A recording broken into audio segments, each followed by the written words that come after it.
क्या भारत और अमेरिका के बीच हुआ नया व्यापार समझौता भारत के किसानों के लिए तरक्की का रास्ता खोलेगा या फिर उनके लिए बर्बादी का सबब बनेगा?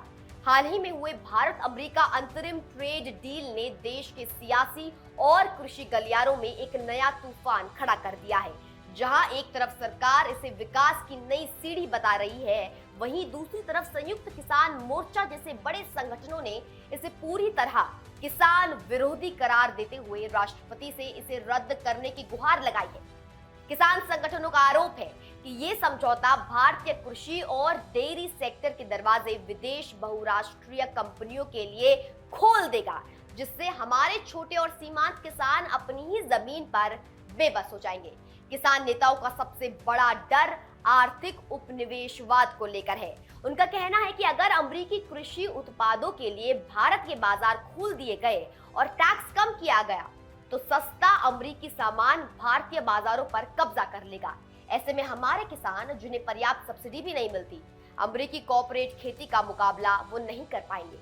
विवाद इतना बढ़ गया है कि किसान संगठनों ने न सिर्फ प्रधानमंत्री को इस पर हस्ताक्षर करने से रोकने की मांग की है, बल्कि कृषि मंत्री के इस्तीफे और एमएसपी की कानूनी गारंटी जैसे अपनी पुरानी मांगों को भी फिर से तेज कर दिया है।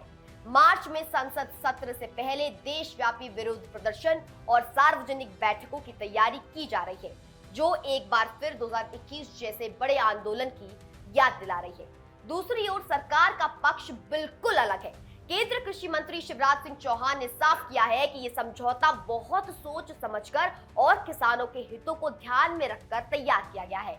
सरकार का तर्क है कि भारत उन्हीं चीजों के आयात को आसान बना रहा है जिनकी देश में कमी है, ताकि आम जनता को राहत मिले। साथ ही ये डील भारतीय निर्यातकों के लिए अमेरिका जैसे बड़े बाजार के रास्ते खोलेगी, जिससे मेक इन इंडिया अभियान को मजबूती मिलेगी। सरकार का दावा है कि इस डील से भारतीय किसानों को नुकसान पहुंचाने वाली कोई भी शर्त नहीं जोड़ी गई है और कृषि क्षेत्र की संप्रभुता पूरी तरह सुरक्षित है।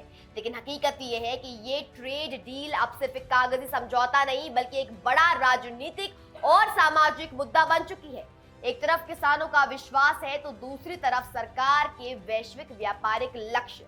विपक्ष भी इस मामले में सरकार को घेर रहा है और पारदर्शिता की कमी के आरोप लगा रहा है।